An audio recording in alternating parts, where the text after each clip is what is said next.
You're checking your phone during your morning commute when breaking news alerts start flooding in about a stunning development that could completely reshape the case everyone thought was already decided. The announcement came through a carefully orchestrated press conference held by David Chen's newly assembled legal team. Standing before a bank of microphones and cameras were 8 of the country's most prominent defense attorneys, each bringing specialized expertise in areas ranging from forensic evidence challenges to constitutional law. The lead attorney, Marcus Wellington, a legendary figure known for overturning seemingly impossible convictions, spoke with the confidence of someone who had found critical flaws in the prosecution's case. Wellington wasted no time dropping his first bombshell. The DNA evidence that had been presented as ironclad proof of David's guilt was now under serious scrutiny. His team had hired independent forensic experts who identified what they described as critical irregularities in how evidence was collected, processed, and stored. Chain of custody documents revealed gaps that Wellington argued could indicate contamination or even deliberate tampering with samples. The defense team revealed they had been conducting their own investigation parallel to law enforcement efforts,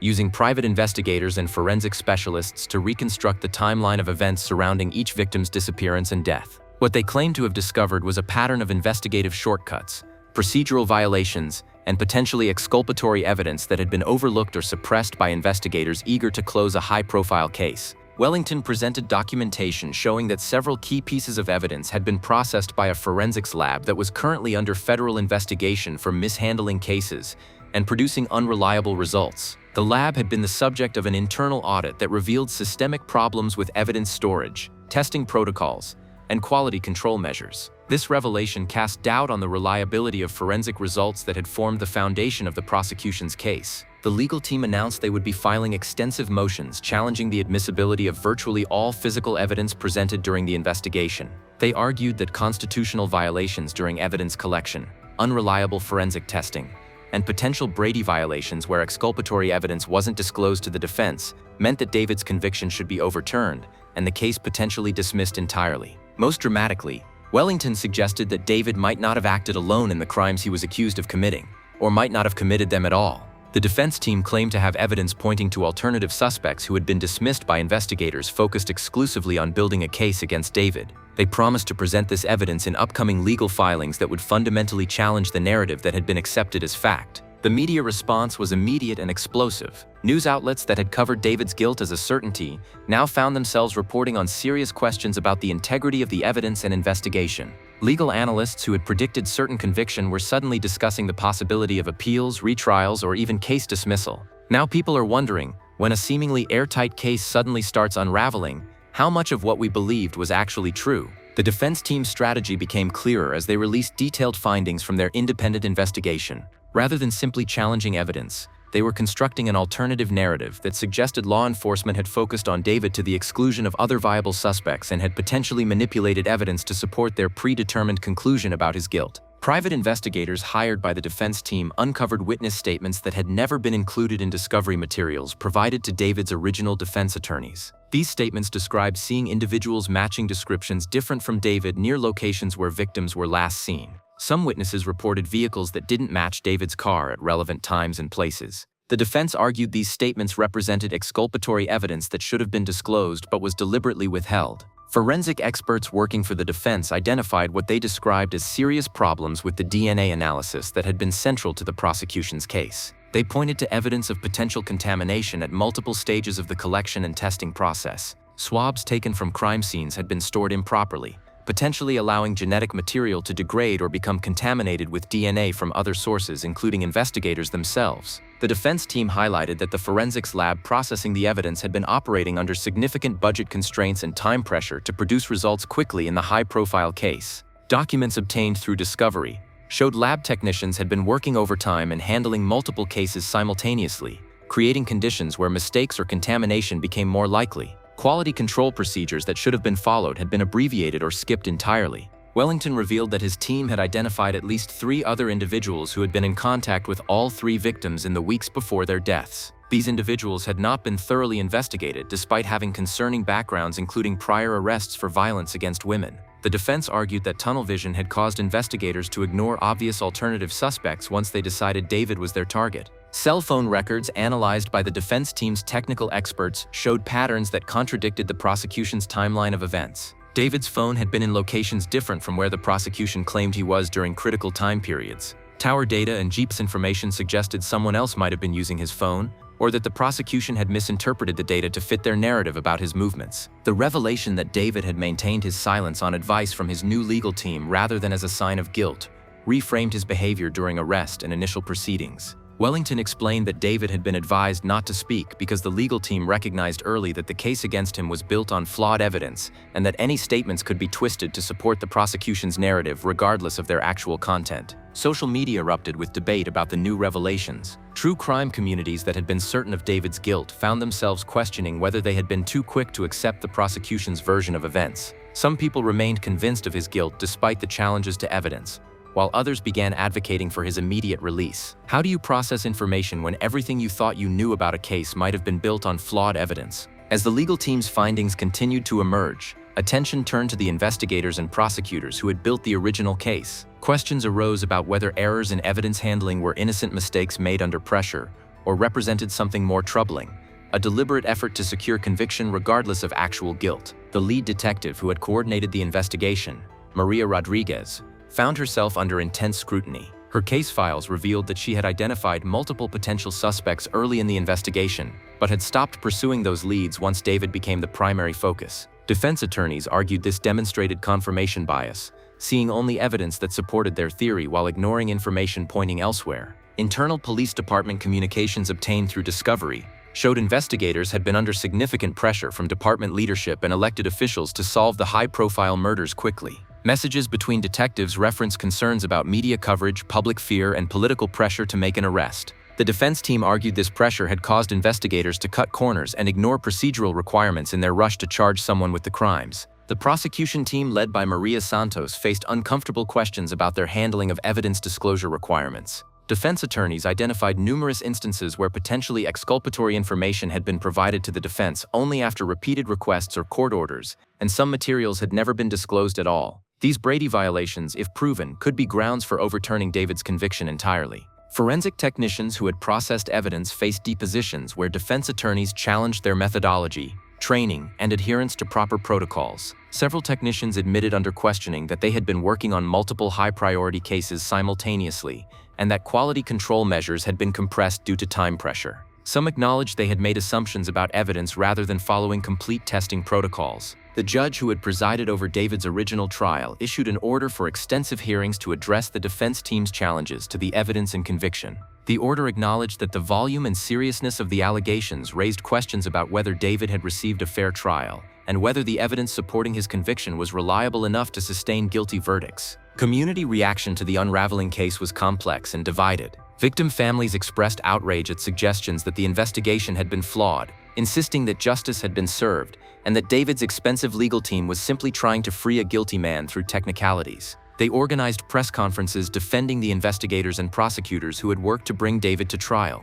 Other community members began questioning whether rush to judgment and investigative tunnel vision had resulted in convicting the wrong person while the actual killer remained free. These concerns created fear that if David was innocent, the real perpetrator might still be out there potentially planning additional attacks. The possibility that the investigation had focused on the wrong suspect raised terrifying questions about public safety. Legal experts watching the case unfold acknowledged that the challenges being raised by David's defense team were substantial and credible. Even attorneys who initially believed the evidence was overwhelming began admitting that serious questions existed about how that evidence had been obtained and processed. The case was becoming a cautionary tale about the importance of procedural integrity even in high-profile investigations. When the integrity of an entire investigation comes into question, how do you separate legitimate concerns about flawed evidence from defense tactics designed to create reasonable doubt regardless of actual guilt? The hearings ordered by the court revealed even more troubling details about the investigation and prosecution of David Chen.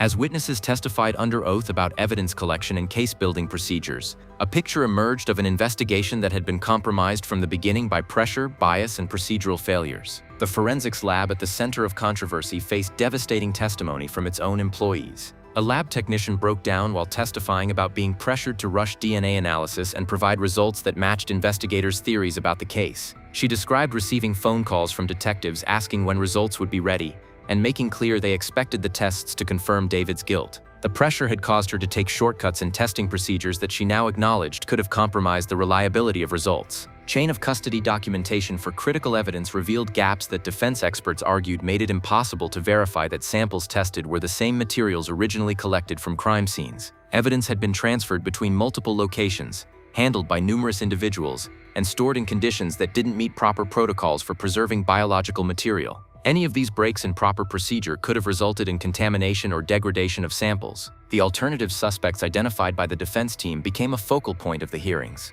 One individual, who had been briefly questioned early in the investigation, had a documented history of violence against women and had been seen near the coffee shop where all 3 victims were regulars. Investigators had cleared him based on a weak alibi that had never been thoroughly verified. Defense attorneys argued that proper investigation of this individual might have led to a very different conclusion about who was responsible for the murders. Surveillance footage that had been used to place David near crime scenes was challenged through expert testimony about timestamp accuracy and video manipulation. Technical experts hired by the defense demonstrated that the footage had been edited and that timestamps could have been altered. They presented evidence that the videos shown in court might not accurately represent the times and locations prosecutors had claimed, potentially destroying the timeline that had been central to proving David's guilt. Cell phone data presented by the prosecution was systematically dismantled by defense technical experts who testified about how tower records can be misinterpreted and how GPS data can be manipulated or simply incorrect. They showed that David's phone records were actually consistent with him being in locations other than where crimes were committed,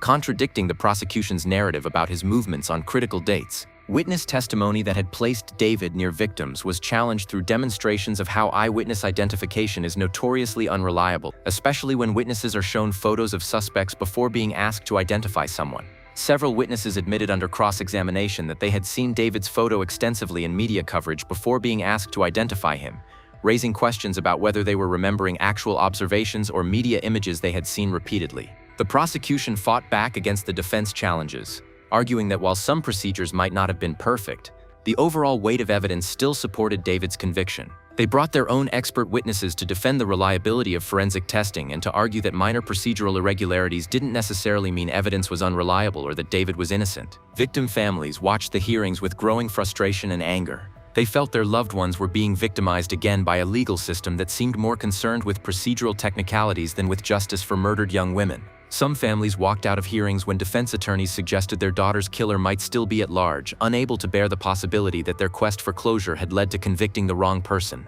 Media coverage of the hearings created a spectacle that overshadowed the underlying tragedy of 3 murdered women. Court TV provided continuous coverage while social media debated whether David was innocent or simply had expensive lawyers who could create doubt about any evidence. The case became less about seeking truth and more about competing narratives presented by legal teams. When procedural failures and investigative shortcuts undermine the evidence in a major case, how do you determine what actually happened versus what investigators wanted to believe happened? The mounting challenges to the prosecution's case reached a critical point when the judge issued a preliminary ruling that acknowledged serious concerns about evidence reliability and investigative procedures. While stopping short of overturning the conviction immediately, the ruling ordered additional hearings and investigations into specific allegations about evidence tampering and prosecutorial misconduct. The judge's written opinion was scathing in its criticism of how the investigation had been conducted. It noted that pressure to solve high-profile murders quickly had resulted in investigative tunnel vision that caused detectives to ignore alternative suspects and exculpatory evidence. The opinion acknowledged that while this didn't necessarily mean David was innocent,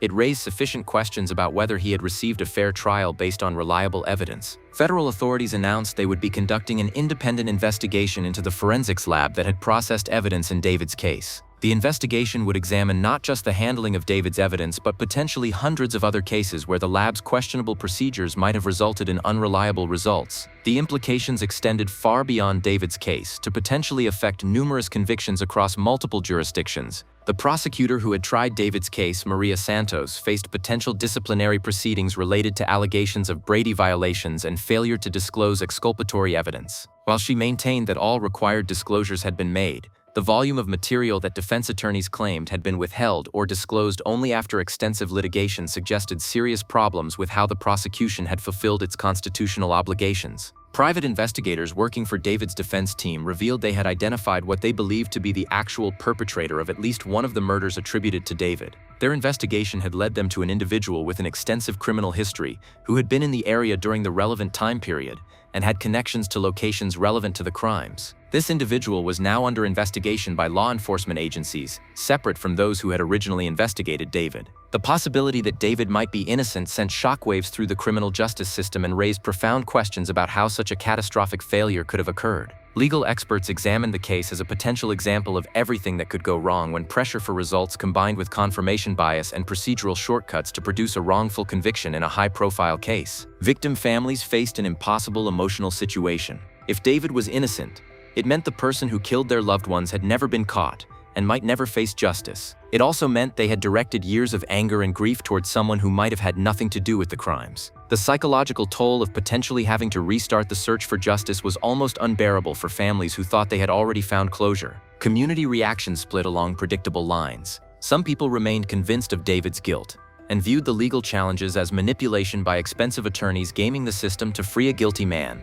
Others began questioning whether they had been too quick to accept the prosecution's narrative, and whether media coverage had contributed to rush to judgment before evidence was thoroughly examined. The case became a rallying point for criminal justice reform advocates who argued it demonstrated the need for better oversight of forensic labs, stricter adherence to evidence disclosure requirements, and protection against investigative pressure that causes shortcuts and tunnel vision. They used David's case as an example of systemic problems that affected numerous cases beyond this single high-profile prosecution. Defense attorneys across the country began examining their own cases for similar issues with evidence handling, forensic testing, and prosecutorial disclosure. The revelations in David's case prompted reviews of potentially hundreds of convictions where the same forensics lab had processed evidence or where similar investigative procedures had been used. When a case that seemed absolutely certain starts falling apart, how many other convictions might be based on similarly flawed investigations and unreliable evidence? The federal investigation into the forensics lab produced findings that vindicated many of the defense team's allegations while raising disturbing questions about the scope of the problem.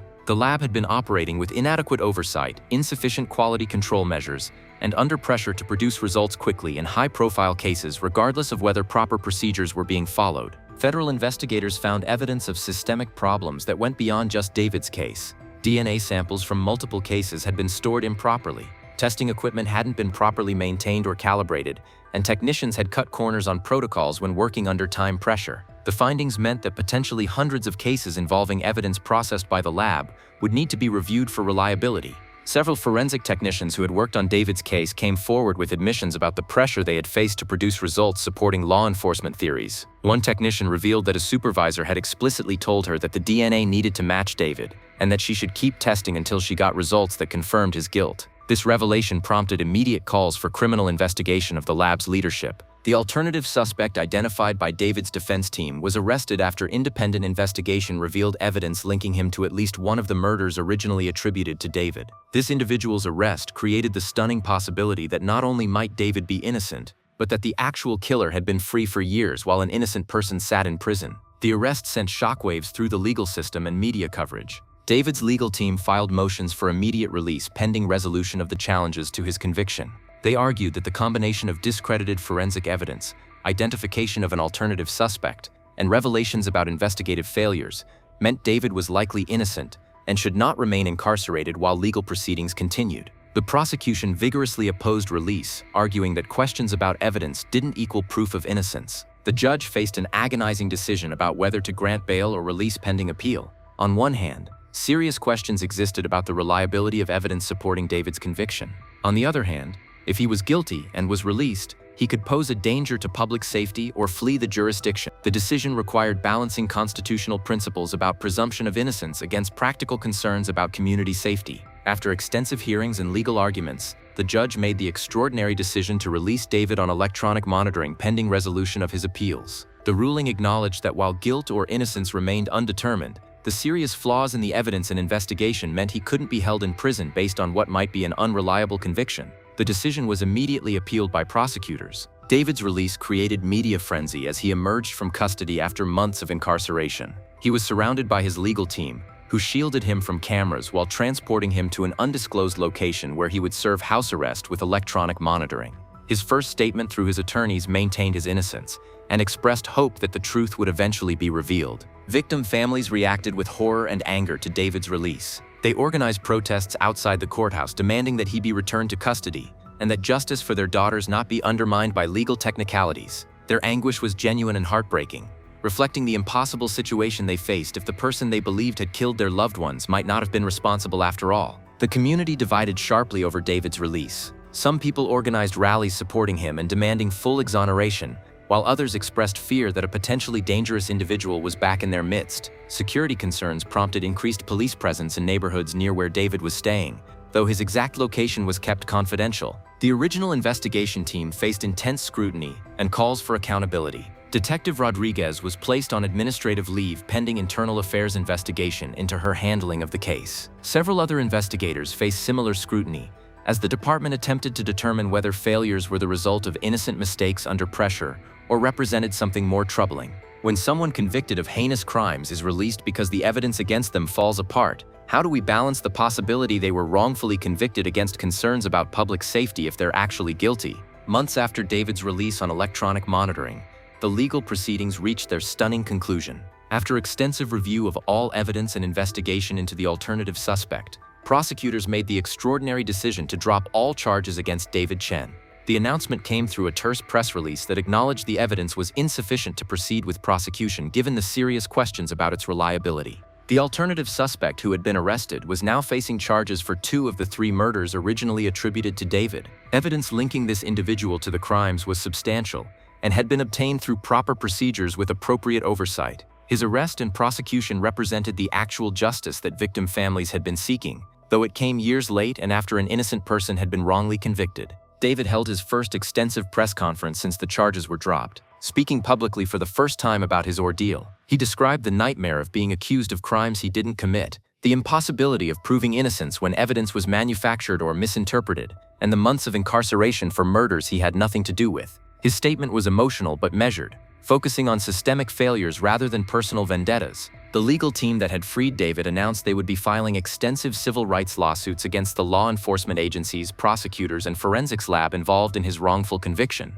The lawsuits would seek both compensation for the injustice David suffered and institutional reforms to prevent similar failures in future cases. Legal experts predicted settlements could reach tens of millions of dollars. Victim families faced the devastating reality that 2 of their daughters' cases might never be fully resolved. While the alternative suspect was charged with 2 murders, evidence was insufficient to charge him with the 3rd killing. The possibility that a 3rd perpetrator existed or that the case would remain unsolved added another layer of tragedy to families who had already endured years of suffering. The federal investigation into the forensics lab resulted in its complete shutdown and criminal charges against several administrators and technicians for evidence tampering and obstruction of justice. The lab's closure meant that hundreds of cases would need to be reviewed and potentially retested at enormous expense. Several other convictions based on the lab's work were already under appeal, with many expected to be overturned. Detective Rodriguez and several other investigators faced disciplinary proceedings that would likely end their law enforcement careers. The department implemented extensive reforms to investigation procedures, evidence handling, and oversight mechanisms designed to prevent similar failures. The case became a textbook example in police academies nationwide of how investigations could go catastrophically wrong. Prosecutor Maria Santos resigned from her position while facing possible disbarment proceedings related to Brady violations and prosecutorial misconduct. Her resignation statement maintained she had acted in good faith based on the evidence provided to her, but acknowledged that the system had failed David and the victims' families. The statement did little to quell calls for accountability. The case prompted legislative action at both state and federal levels addressing forensic lab oversight, evidence disclosure requirements, and mechanisms for preventing investigative tunnel vision in high-profile cases. Reform advocates used David's wrongful conviction as a rallying point for broader criminal justice system changes that had been debated for years without significant action. David attempted to rebuild his life while dealing with the trauma of wrongful conviction and the reality that many people would always believe he was guilty despite charges being dropped. He became an advocate for wrongful conviction reform, using his experience to highlight systemic problems that affected numerous cases beyond his own high-profile prosecution. The true crime community that had been so certain of David's guilt faced uncomfortable questions about their role in rushing to judgment based on incomplete information and media narratives that presented prosecution theories as established facts. Some creators issued apologies and used the case as an example of why skepticism and careful evidence evaluation were crucial when covering ongoing cases. The final victim, whose case remained unsolved, haunted everyone involved. Her family continued seeking justice while acknowledging that the truth might never be fully known. The possibility that her killer had escaped justice while an innocent person was convicted represented a failure of the system that couldn't be undone or adequately addressed. When the criminal justice system fails so catastrophically that an innocent person is convicted while actual perpetrators remain free, can any amount of reform or compensation truly make things right for everyone harmed by those failures?